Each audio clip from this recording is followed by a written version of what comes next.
Nottingham is long gone.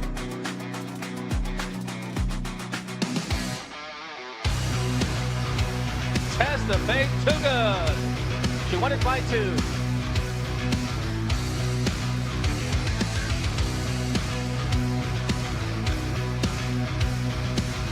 Blank stairs, got it.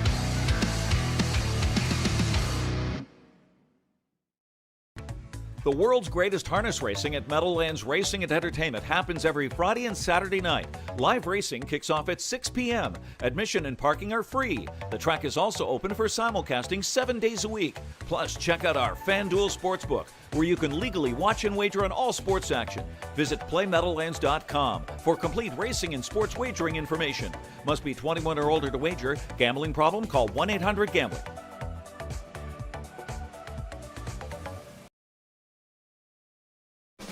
Multiple stakes winner Courtly Choice is now standing at Winback Farm of New York. Courtly Choice and the Buckeye Hall of Famer Dave Miller does it. Courtly Choice.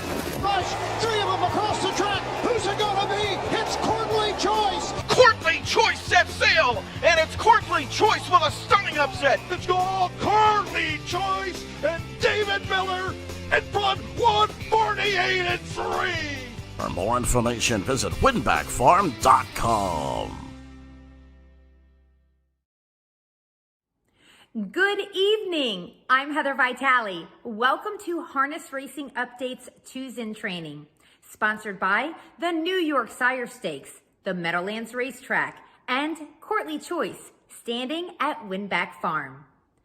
While last year seemed to stop many of us in our tracks, tonight's guest was full steam ahead on the track. From a big training milestone to a victory in a $1 million event, Julie Miller and Team Orange Crush were, well, crushing it in 2020. And not just in competition, she made a huge impression at the Yearling sales as well. Those are just a few topics scratching the surface of what's on tap tonight with Julie Miller in this edition of 2's in Training.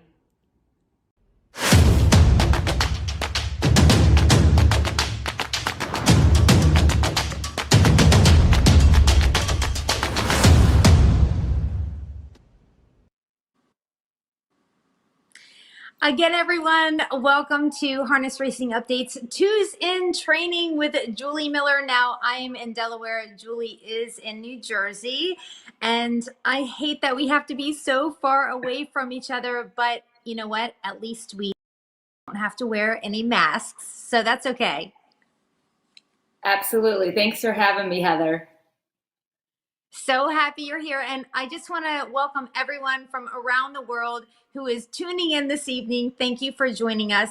Now, we're going to get straight off into some statistics because, of course, I mentioned in the open what a great year you did have in 2020. So let's take a look and we'll see some Team Orange Crush 2020 stats. We've got 427 starts, 79 wins, 69 seconds, 78 thirds, and $3.3 million in earnings. Of course, you also had that first Mohawk million victory, and we're going to talk about that later. You had that 2000 training milestone.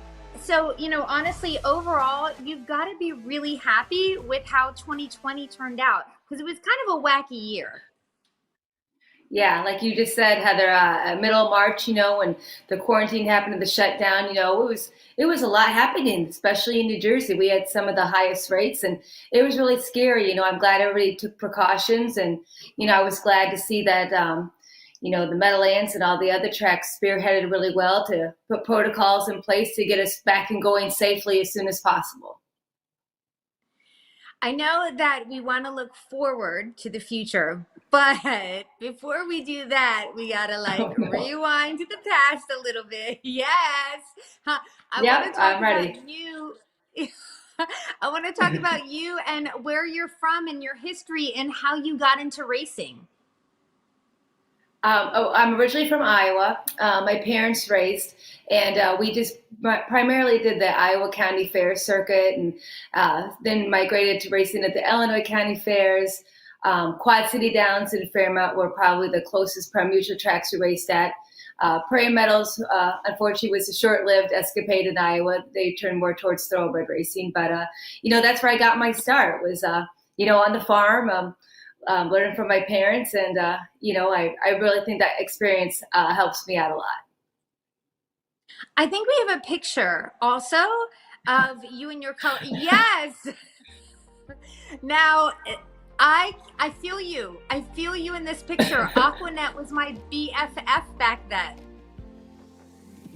Yeah. I got a big chuckle seeing that photo. I knew you would enjoy it, Heather, and I'm sure like you say, if you're my age, that was in style, 25 years ago. So I'm gonna be okay with it. I feel like I have a need to go roller skating right at this minute. I feel the need to take that picture off the screen. Also, we have a couple other pictures of you driving, I believe. Yep. Also, I'm not sure exactly this. Oh yes, this is from Quad City. Yep, this is actually my first pari-mutuel win. I was 19 years old, and I'm very lucky. My parents supported me, and my dad's like, sure, we've got a couple horses, and you can drive them. So there I was in my glory, my first pari-mutuel win. County fair racing. Yes, yep. That was Decatur, Illinois. They had a big race, the Downstate Classic, and there I am with my horse. Where are you? So it's funny because when I do these twos and trainings or any interviews, I get a chance to Google people and I find out things, and we've been friends for years, right? So I felt like I knew you, but then I was like, I gotta Google Julie Miller to learn a little bit more about the background, right? So I found out that one of your first jobs was at Target, or as we say, Target. It makes you appreciate horses, right? It absolutely does. I was really lucky that I was a cashier, punched the time clock, and, every job is valuable, learning with others and those good discount prices. So I know I worked at Contempo Casuals. That was one of my first jobs. So when you work with people, you appreciate animals so much. It's unbelievable. Oh, you're absolutely right. You're absolutely right. Working with the public definitely does teach you a thing or two. Good life experiences. So then how did your move happen from Iowa or the Midwest, to New Jersey? That's a good question. It's funny. In my high school yearbook, I wrote, I want to grow up and move to Chicago and race horses. That was my big dream. And we started racing in Illinois, and I met my amazing husband, Andy, and I decided to transfer schools. I went to Southern Illinois University, and I got my nursing degree, and that was right by Fairmount Park. So I was able to work for a trainer there and gain experience in more of the aged horses and claiming horses. Growing up, my dad always had young horses. We only had like 4 or 5, but they always had babies. Every year we'd get babies, and so that was a great experience for me, Heather, to learn how to manage more of a racehorse farm. And luck would have it, I was only an hour away from Andy at that point. So I guess I cornered him and got him. I don't know what else to say. You know what? Whatever works. Exactly. I guess, I always tease him. I said, I love to drive and train the horses, and he did. And, we ended up meeting obviously through that path, but, then to make a life and a career and a family out of it, it's just been, I'm really lucky. So what we're going to do now is we're going to do a little breakdown of the numbers in your stable. Okay. So let's talk about how many horses you have overall, and then we'll break them down to, the race horses and then the 2-year-olds. Sounds good. Right now we have 60 horses, 30 babies, and then 10 older horses. The balance are 3-year-olds. We really, try to concentrate more on the stake program.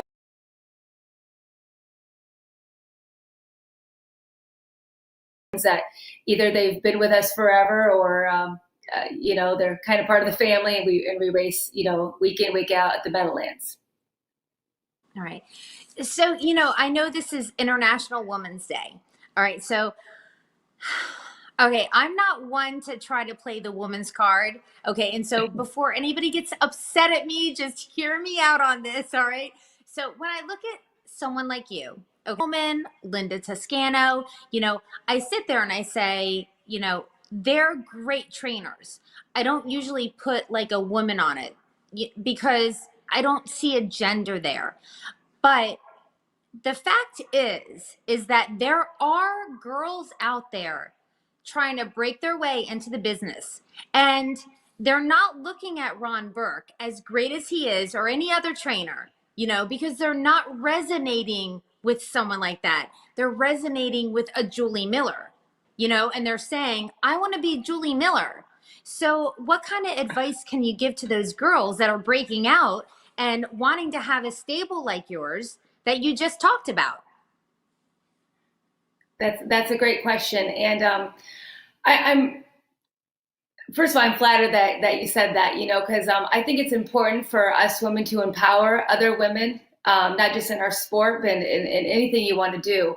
So the biggest thing is when I do see some younger talent, you just try to remind them, have the confidence, put the work ethic in, and good things happen to you. Surround yourself by positive people in a good environment, and, you're going to flourish. And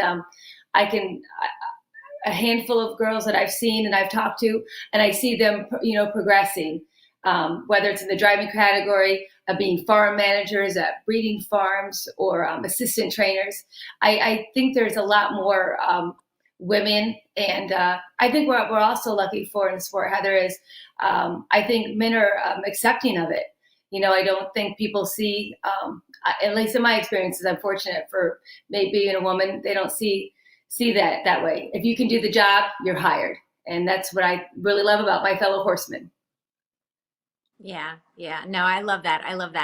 And, also on that note, being a woman, since we are the ones that give birth, so you have 2 wonderful children. We've got TJ, Olivia. So like there were many years, and I know, I love that picture. Look at that. So, there are many years that you really had to figure out how to juggle everything between the kids and training. I know you had a great support system, but you just make it work, right? Absolutely, Heather. You know what? When you love what you're doing, it seems to be easier flow, and like you said, I have a great support system.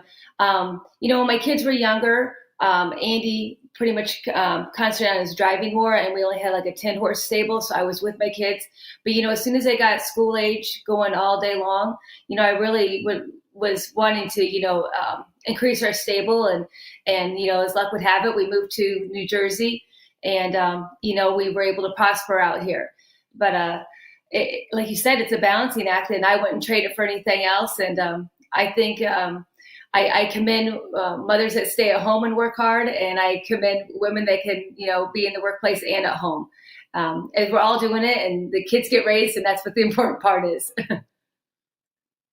I always say, as a mom, there's just one job. You just tell your kids, try to leave this place better than you found it. That's it. Try to be productive. Exactly, Heather. Yep. So TJ, we do want to mention him because he did drive in a very important race this year that happened to do with you. So let's talk about that a little bit. Yeah, Tyler, my son, graduated from Brighter and cut short early, came back in March, and, started training with us. And he had his P license. It was enjoying the amateurs, but obviously that was hopefully a stepping stone for him. And he started driving at Freehold, and I was pretty happy. got my 2000th training win driving a horse that we own at Freehold. And obviously that was a really special day, not only to get that milestone, as an accomplishment in my book, but to have my son in the bike. That was just amazing, so it was really special that day.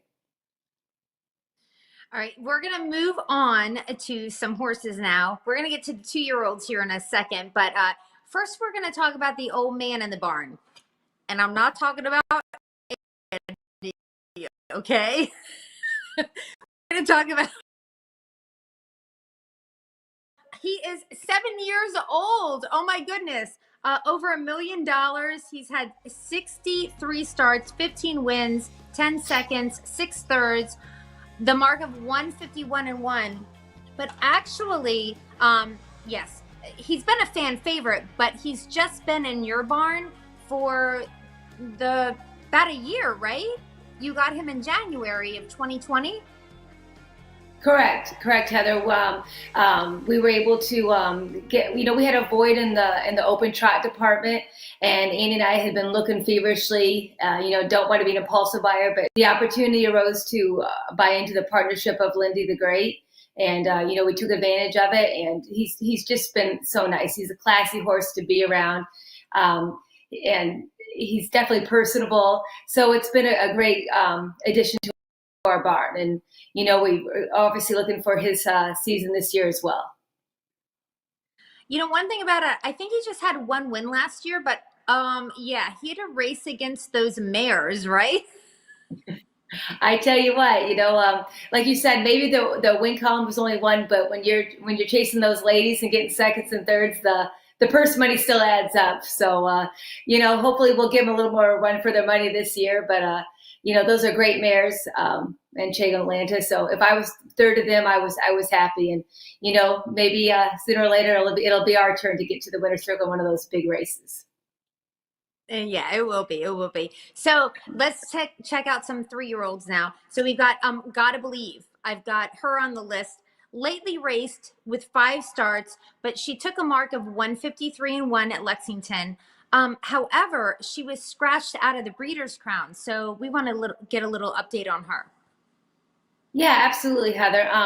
Gotta Believe, she was kind of a slow starter, and we just were thinking, let's manage her, do a little bit of PA racing, and then when she raced pretty well, we elected to take her to Lexington, and that's where she took her mark. Then we springed on to the Breeders' Crown, and it was unfortunate. She ended up having a little bit of sickness and fever, and I have a great partnership there with Eric Cherry and Winback. And I said, you can't race at that level if you're not 110%. So we elected, to scratch her and take good care of her. And she's back in the barn training, and we've staked her heavily for her 3-year-old year. And, hopefully she'll show up. All right. How about Pub Crawl? All right. So I've got her. Yeah. She made $250,000 last year. All right. 4 wins, including a mark at Lexington, and 153-4. So let's get the update on Pub Crawl. She's been also out back in training, and she's just a professional, Heather. She it's like riding a bike for her. She does her job. She loves her job, and again, we've staked her pretty heavily. She had a long season last year. She raced from the beginning till the end, and really it was a marathon for her, and she, like you said, had a great season. So again, we're looking forward to her as well. I'm hoping for a strong season. All right, so it would not be a Julie Miller update unless we talked about Venerate, right? Won the Mohawk Million last year. Oh my goodness. All right, so let's get the 411 on him.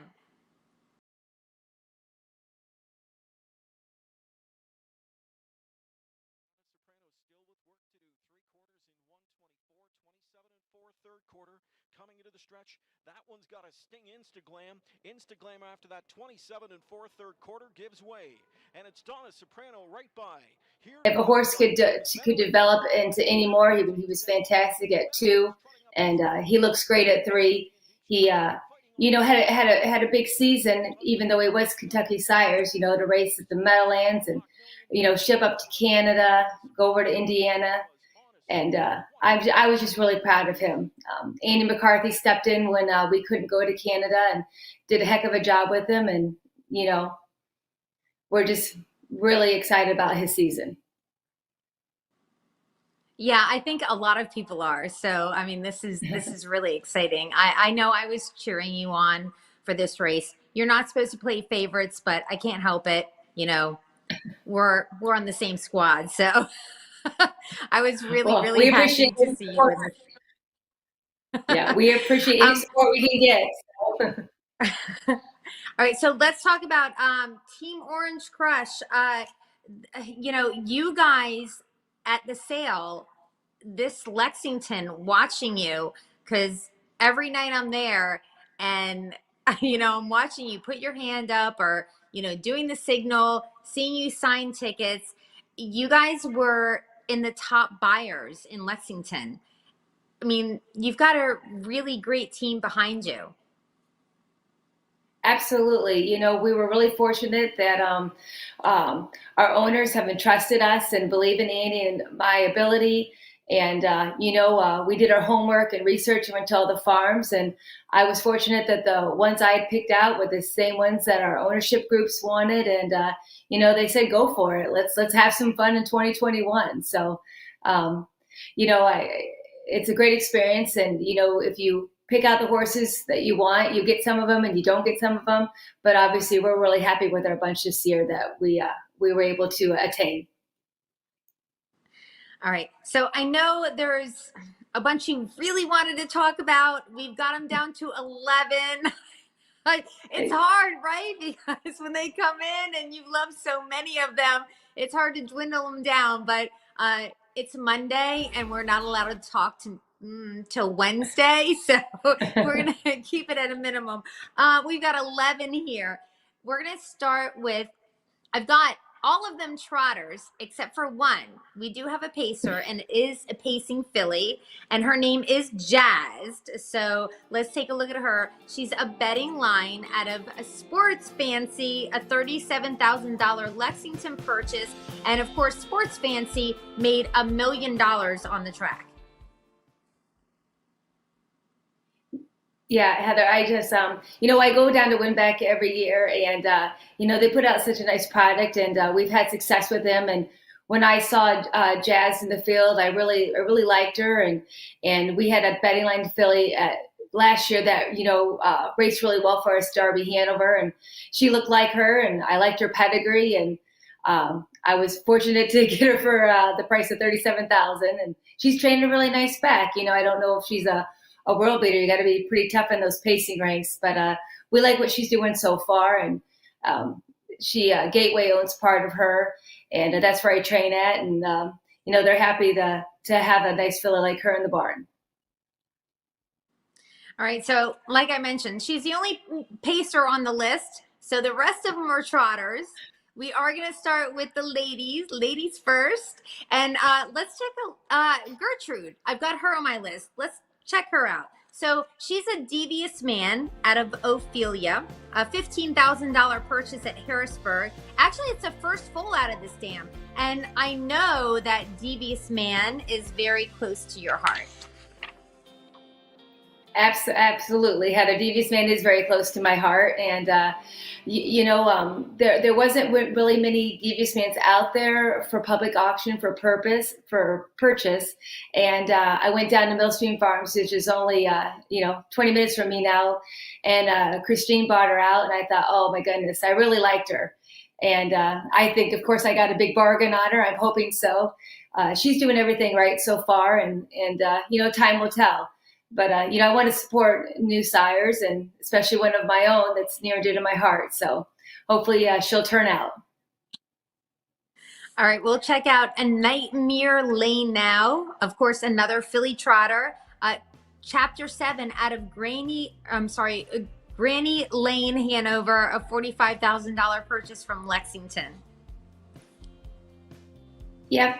This filly, also, she was eye-catching. I go up to Michelle and Al's place every year and look at the babies, and Heather does such a super job. And I really liked her at her turnout, and when I showed her to Andy at Lexington sale, he's like, yeah, let's try to get her. And, we did. So again, I don't know really what to say sometimes, because when they're just doing their job great and you have no complaints, you're just happy with them. And that's where I'm at with Nightmare Lane. Well, it's always nice when you're married to a very agreeable man. Hey, Andy, let's look at this one. Yeah. Heather, I tell him all the time that he's lucky that I want to spend, money on horses. I hear sometimes maybe some other wives might want to do something different, but I love getting my hands on all these young babies to develop. So I'm pretty happy about it. I love it. Hashtag couple goals, right? Exactly. All right, Elegant Charm is the next one on my list. She's another filly trotter. So she's a Father Patrick out of Graceful Kelly. And actually, she's a homebred. Yeah, she's from Hunterton, and the group ownership bought her, and we liked her, and they gave high marks to her, which was Cat Sleepfield and Brittany. And, like I said, they entrusted us with her, and she's just been a pleasure so far. Does everything we ask of her, and just nice to be around, just a sweetheart. How about Sister's Choice? It's so funny. I'm like, another filly trotter. Let's check her out. So we've got Sister's Choice here. And she is a Father Patrick out of High Heels, Hanover. Now, she was $65,000 at Lexington. Yeah, again, I feel like I'm kind of repeating myself, but, we were out at Hunterton, and we really liked her. She's a nice big filly. She's got a big gait to her. And again, she just does what I ask her to do on the track, and has a good attitude and well-mannered. So, those are the things as a trainer I look for right now, is to develop manners and their gait and keep them happy and healthy. That's really what you can do in March. We're idling and, waiting for the speed to come. And I feel like we're getting the foundation in right now. Yeah, that's one of the things. It is just March. You know what I mean? So it's like you're taking those horses out there. And I talked to Bob McIntosh about this on last week's show, and that's what he was saying. Like, foundation is just key right now. I mean, really, they're all world champions. You know what I mean? So like, you've got that good attitude. That's like key. You're putting the foundation in. That's so key right now. You couldn't say any better, Heather, and that's true. We try to go in groups of like 4 and 6. Teach them their manners, passing, be on the lead, sit behind. And want them to enjoy their job and enjoy the work. Because just like us, if you enjoy what you're doing, I think you're going to excel at it more. All right, we're going to check out Cash Machine Girl. Love the name here. I love this. Another filly trotter, a Muscle Hill.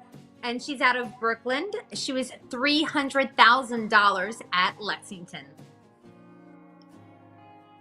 Yeah, she's definitely caught my eye, and I've already nicknamed her my little ATM. I hope that happens, but that's what I like to call her now. I'm really lucky where I live. I'm close to the farms, and Julie Mears and I were in the field watching her move across the field, and I just kept being like in awe of her. And I finally looked at Julie and said, "You can put her in." Like, I'm sorry, I'm taking too much time, and I just didn't want to like stop watching her trot out there.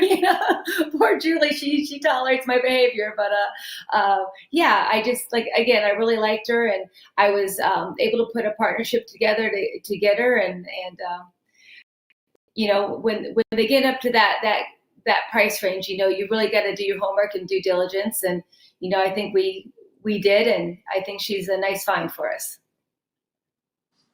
It's funny when I do these 2s in training, I always kind of feel like someone has to have a Muscle Hill in their barn. You know what I mean? I mean, it's almost like it's a must have, honestly. And I'm not playing favorites with sires or anything like that, but I'm just saying. Well, like you just said, I mean, they've been successful. They're usually the high ticket price items at the sales, and the reason being because they produce, like you just said. So, when we could get this filly, I was tickled pink, and I like to see her really blossom this year. Yeah, me too. Because I love that story about how you watched her go through the field. That's harness. That's harness chick stuff. You know what I mean? That's just It like is. I think watching the beauty of the horse. I know. I think I was out there probably 3 different times, and I bet Julie was just like, "Oh my God, how long is she going to watch this horse?" Because you're just happy. It's a fun experience to go out and look at these babies and stuff. And luckily Julie is nice to me, lets me get away with my behavior. So.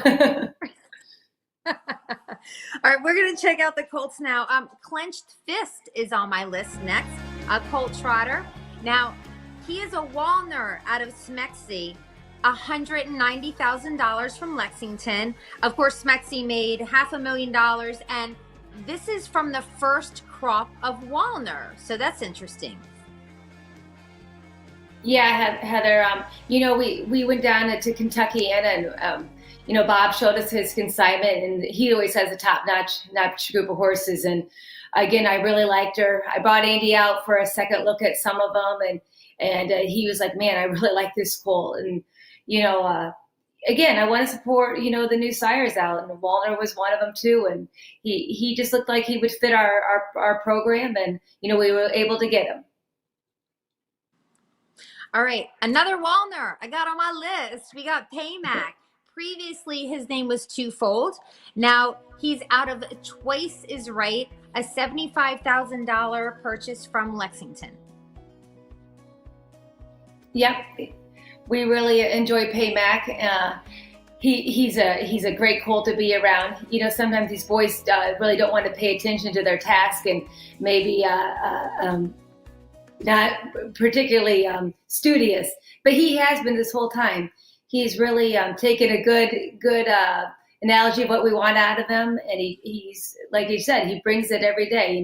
We ask him to train, he does a good job, and he's a nice big horse. And this dual eligible is a big factor too. It's nice that you could be Kentucky and another state. Mostly it would seem like New Jersey, Kentucky for my horses, but that's just another added advantage, to have two programs. But he's just been a nice horse to be around as well.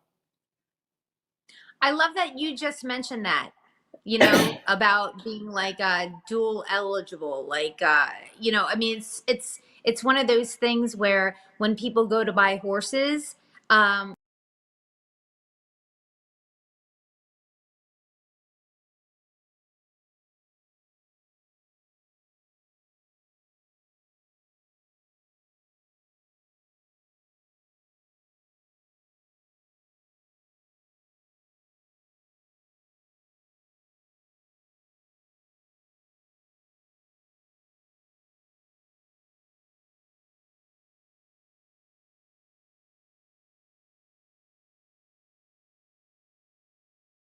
things. So no, that's big. That's big. Stiff Drink, another colt trotter and another Walner out of Amorato, an $80,000 That's how that they feed off each other. They got the good vibes going out there, and they get their adrenaline pumping. And I tell you what, I think it makes a difference in their character and their demeanor. And when they realize the purpose of what this is all about, and they get competitive, there's nothing like that feeling when the light switch goes off and they know exactly what you're wanting to do. So, and he's one of them. He's definitely advanced at this point. Time will tell. It's a mess right now. Awesome. All right, we've got a bar hopping now, and Whiskey Hanover, which I gotta say, like, these bar hopping horses, I love their names, right? So we've got bar hopping out of Winback Maya, $135,000 purchase from Harrisburg. Yeah, I agree with you with the names. I have Pub Crawl out of a bar hopping, and I have a Whiskey Hanover a bar hopping. So yeah, I don't know what the connection is there, but he's a nice colt. He's actually a really big colt. He was a May foal, so I'm really being patient with him. but he's been doing everything right, and I'm just happy with him. I really think the Bar Hoppings are nice horses, and I'm glad I have him. I love that. I love that whole mentioning of being patient, because I think that is a gem. I think that is something that when we talk about training horses, that might be the number, well, I don't know if we'll say number one, but it's really close to the top when it comes to especially the babies, right? I mean, patience is so key. You're absolutely correct, Heather. And that's where I'm really lucky. You know, obviously this week is a big crunch time. You're making all these stake payments decisions and deciding, you know, all these factors to go into to making, you know, the best informed decisions you can. And I'm really lucky that like my ownership group is that way. You know, just because you staked your race in June, if you're not ready, you know, you can't force the issue. And sometimes I think maybe being a mom and having some of those skills in me, you know, you can want your child to do something, but if they're not, you know, prepared physically or mentally, you're going to set them up to fail. And my whole job is to set these horses up to be the best they can be, and to shine when hopefully you want them to, and if not, then you target the next big race. That may be the best analogy I've ever heard.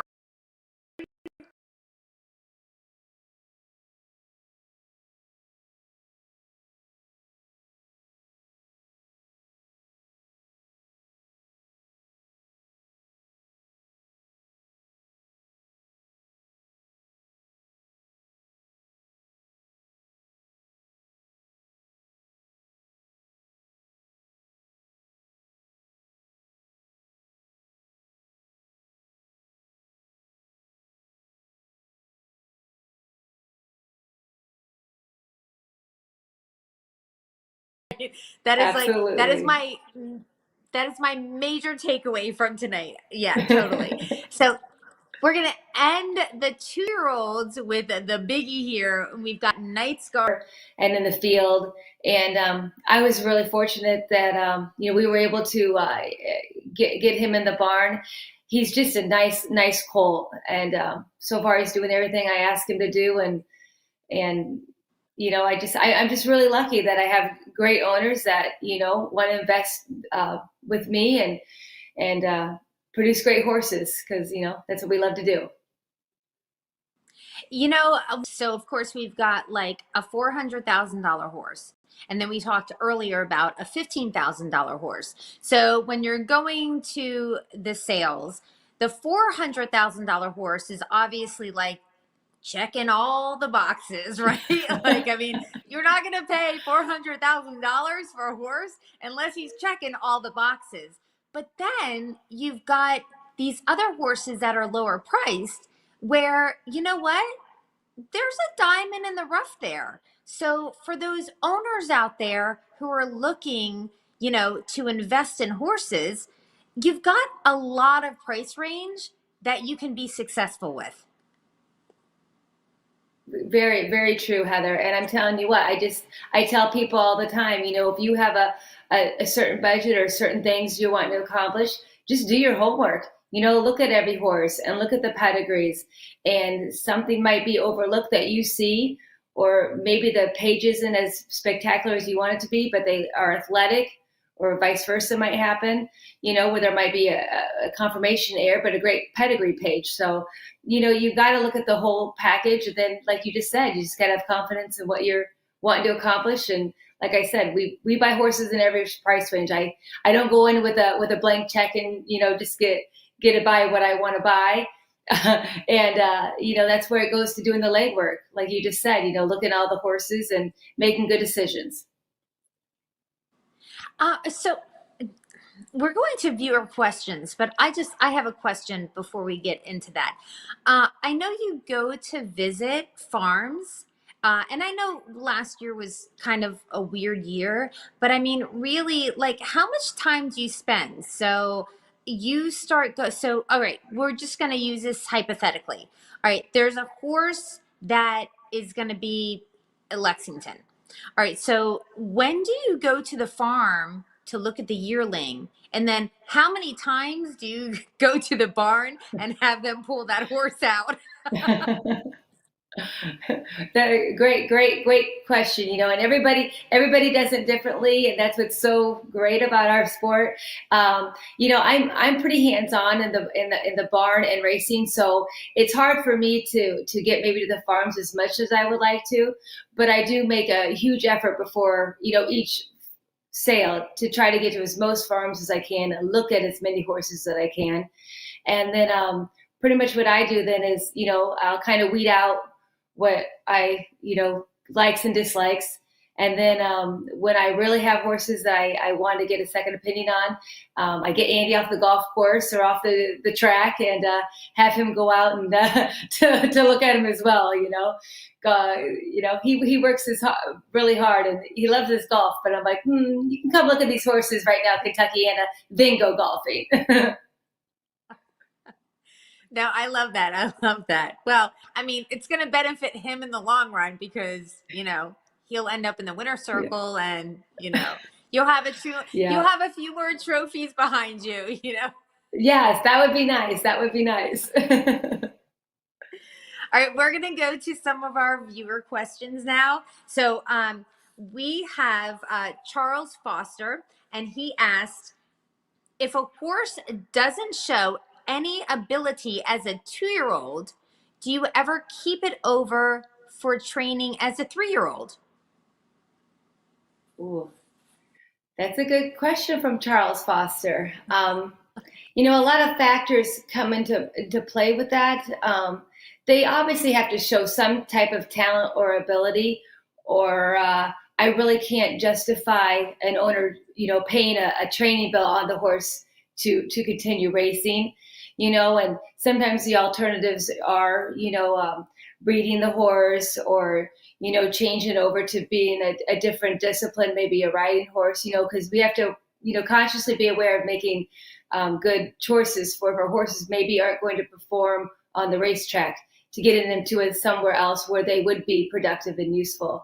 So for his question, though, I have to at least see some type of talent to justify the means of stake payments and training bills and so on. So, yep, they have to show a little bit of talent.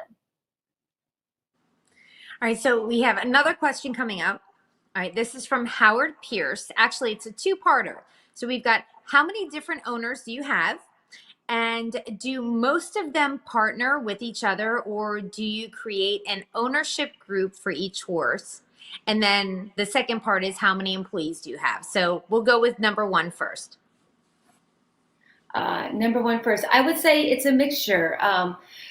Some partnerships I'll put together. I would say a lot of times, if I buy a horse, most people in my ownership group or that know Andy and I, if you see me sign for a horse, you can certainly call me or text me or email me and ask me if there's a piece available for a horse. And, if there is, we have that conversation. And other times, but it's more rare for Andy and I that we have a definite group together and it's whatever it takes issue to get the horse.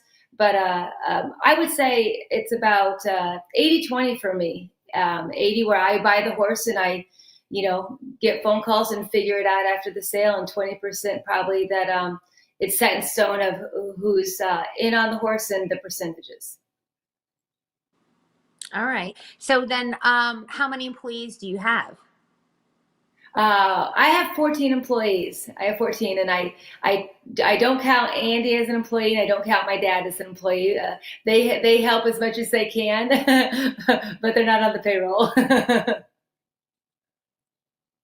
I do want to also talk about, the employee thing just a little bit, because I would like people to realize the whole trickle down effect of harness racing. You just talked about the employees you have. So not only are there employees, and I know some people out there in Facebook land are realizing this, but I don't think you can push it enough to say that it's not just the employees, it's the people that are selling you the horse feed, and you're buying the truck and trailers, and the people that are managing the tracks. I mean, it's unbelievable, even though you are only paying on your payroll these employees.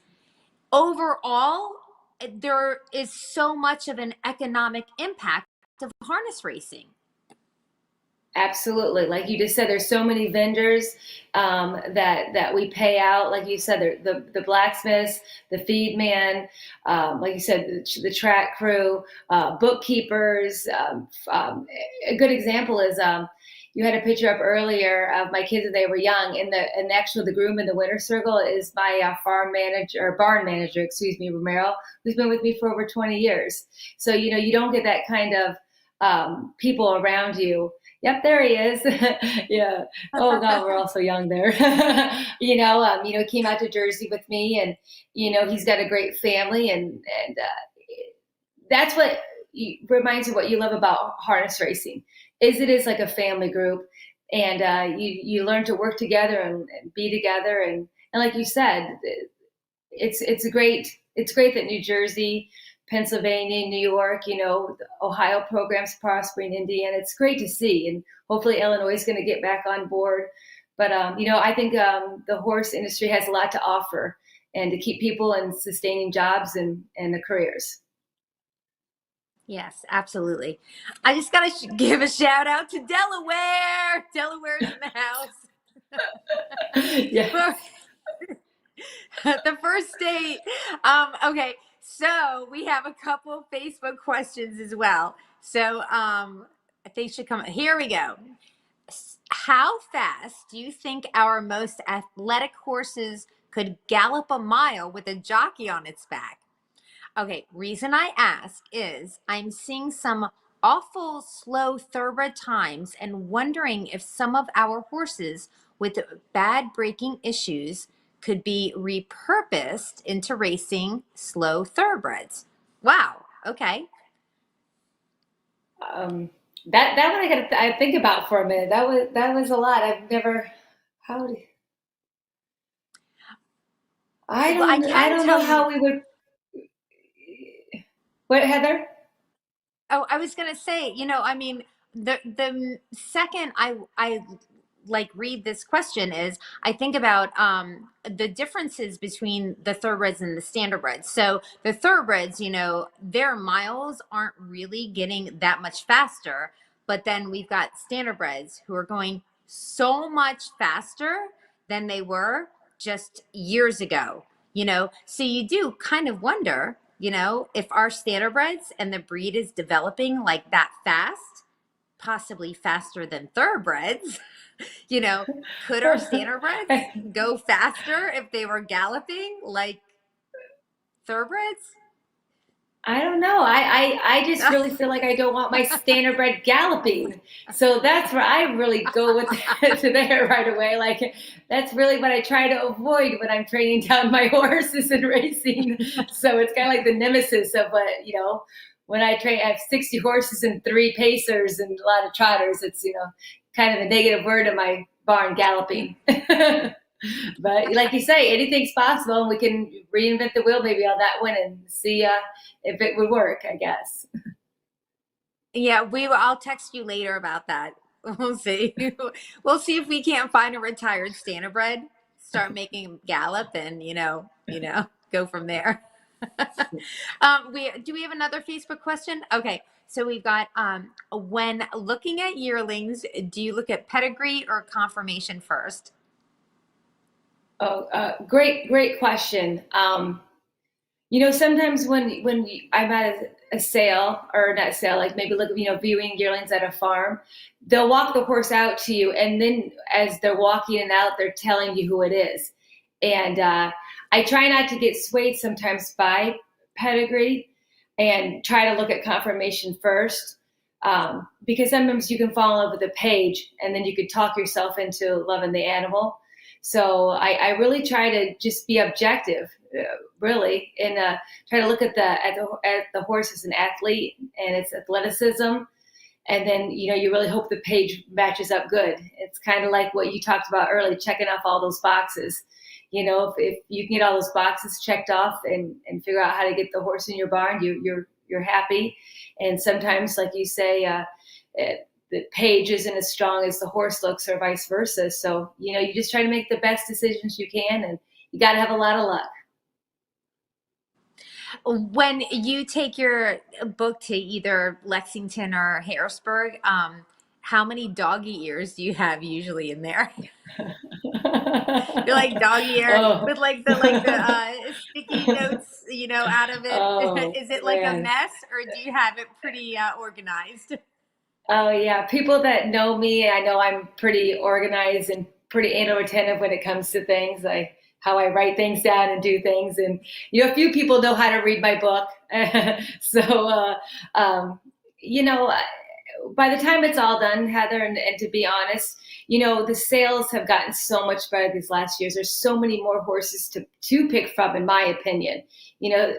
From how long I've been doing it at this level, and it's nice because I feel like sometimes people would say, oh, there's only, and I'm saying maybe on the trotting side, 10 amazing trotters.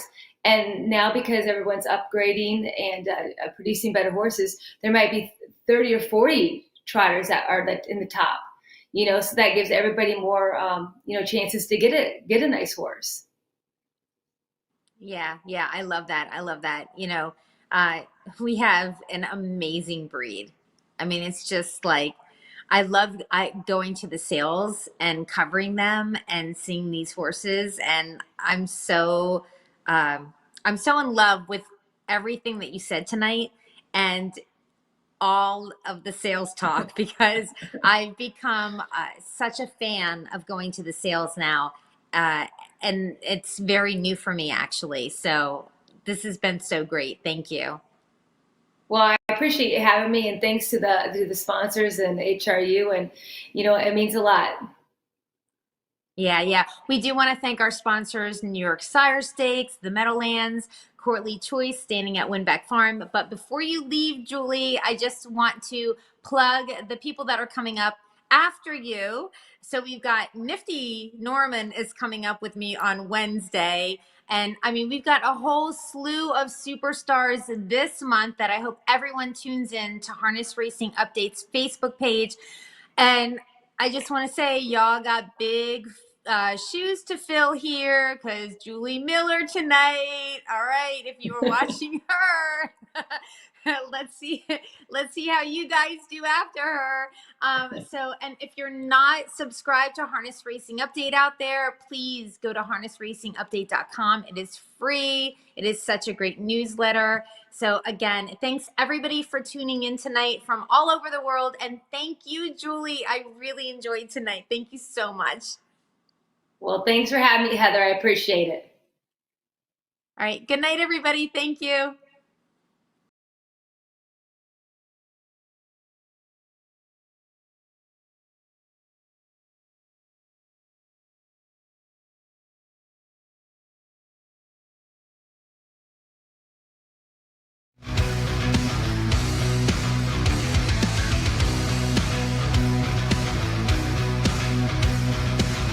Blank stairs, got it.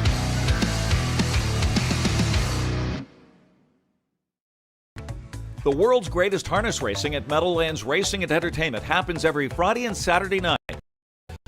Live racing kicks off at 6 p.m. Admission and parking are free. The track is also open for simulcasting 7 days a week. Plus, check out our FanDuel Sportsbook, where you can legally watch and wager on all sports action. Visit playmeadowlands.com for complete racing and sports wagering information. Must be 21 or older to wager. Gambling problem? Call 1-800-GAMBLER.